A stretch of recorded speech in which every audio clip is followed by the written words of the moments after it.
கர்த்தருடைய பரிசுத்த நாமத்திற்கு மகிமை உண்டாவதாக. இன்றைக்கான அனுதின ஆவிக்குரிய ஆகாரம். இஸ்ரவேல் எகிப்தியர்களால் கடுமையாக ஒடுக்கப்பட்டாங்க. இப்படிப்பட்ட கடுமையான சூழ்நிலையை எதிர்கொள்ளவும் அவங்கள வழி நடத்தவும் சிறந்த தலைவர்கள் ஒருவர் கூட இல்லை. யோசேப்புன்ற தகுதியுள்ள ஒரு தலைவரும் அவங்கக்கிட்ட இப்போ இல்லை. மக்களை ஒன்றிணைத்து தங்களுக்கு இழைக்கப்பட்ட அநீதிக்கு எதிராக போராடுறதுக்கு அவங்களுக்குள்ள எந்த தலைவரும் எழும்பலை.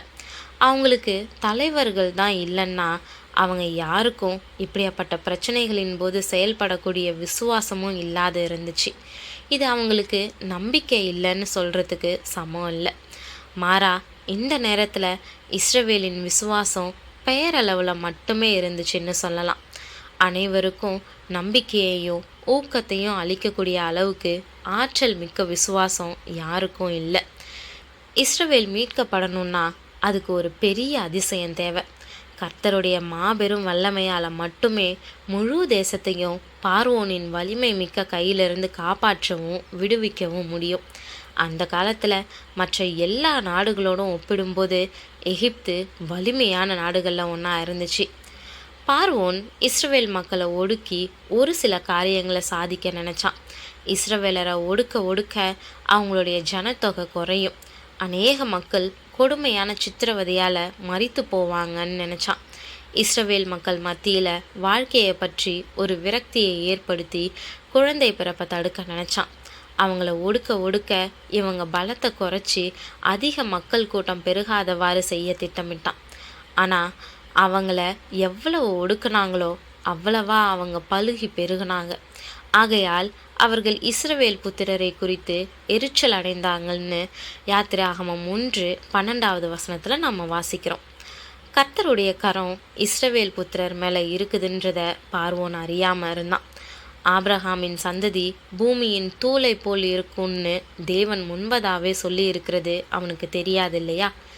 துன்மார்க்கமாக சதித்திட்டம் தீட்டினாலும் எத்தனை எதிராக நின்னாலும் தேவனுடைய வார்த்தை நிறைவேறுன்றத அவன் அறிஞ்சிருக்க வாய்ப்பில்லை.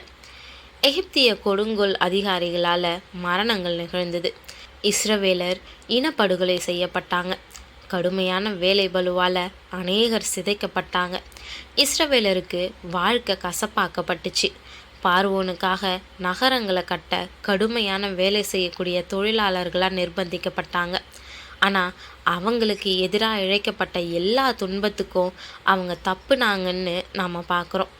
இஸ்ரவேல் புத்திரர் தங்கள் வாழ்க்கையில் தேவனுடைய வல்லமையான கரத்தை முழுமையாக புரிஞ்சு கொள்ளலைன்னாலும் அவங்க தங்கள் துயரமான வாழ்க்கையை தொடர பலத்தை உடையவங்களாக இருந்தாங்க. எத்தனை கடுமையான வேலைகளை செய்ய வச்சு விரக்தியின் உச்சத்துக்கு கொண்டு சென்றாலும் அவங்களிடத்துல இனப்பெருக்கத்தை கட்டுப்படுத்த எகிப்தியர்களால் முடியலை. எல்லா கட்டுப்பாடுகளையும் கடந்து மகப்பேறு மடை திறந்த வெள்ளம் போல இருந்துச்சு. பார்வோனுக்கும் அவனுடைய ஜனத்துக்கும் ஆச்சரியமாக இருந்தது. அவன் தன்னுடைய கொள்கைகளை மதிப்பாய்வு செஞ்சான். ஒருவேளை தற்போதைய கொள்கை போதுமான பலமாக இல்லை, இன்னும் வலுவான கொள்கைகளை உருவாக்குறதுனால பயன் இருக்கலான்னு அவன் நினச்சான். என்ன செஞ்சாவது தன்னுடைய இலக்கை அடைய அவன் சிந்திச்சான். இஸ்ரவேல் இப்படி அவனுடைய திட்டத்துக்கு பலமான எதிரியாக இருப்பாங்கன்னு அவன் எதிர்பார்க்கவே இல்லை.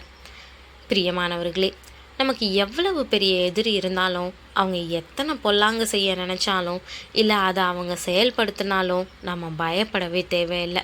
பிரச்சனைகள், போராட்டங்கள், உபத்திரவங்கள், சோதனைகள்னு தினம் நம்மளுடைய வாழ்க்கையில் நம்ம எதிர்பார்க்காத நேரத்தில் சூழப்படலாம். ஆனால் நம்ம தேவனுடைய பிள்ளைங்கன்றதை நம்ம மறந்துடக்கூடாது. நம்மளுடைய வாழ்க்கை அழிவுக்கானது இல்லை.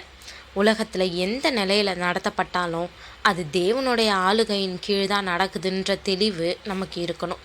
நமக்கு விரோதமாக செயல்படக்கூடிய திட்டங்களோ இல்லை நபரோ ஜெயிக்கிறது போன்று நமக்கு தோன்றலாம். ஆனால் கர்த்தருடைய வார்த்தை மட்டுமே நிறைவேறுன்றதில் நம்ம மிகுந்த தெளிவுள்ளவர்களாக இருப்போம். அவர் சித்தம் இல்லாமல் நம்மளுடைய முடி கூட கீழே விழுறதில்லை. நம்மளை அவர் தமது உள்ளங்கையில் வரைஞ்சி வச்சிருக்கிறாரு. நாம் அவருக்கு கீழ்ப்படிஞ்சு அவரை விசுவாசித்து அவர் பரிபூர்ண சித்தத்துக்கு ஒப்பு கொடுத்து வாழ்கிறோமான்றதை மட்டும் கவனிப்போம்.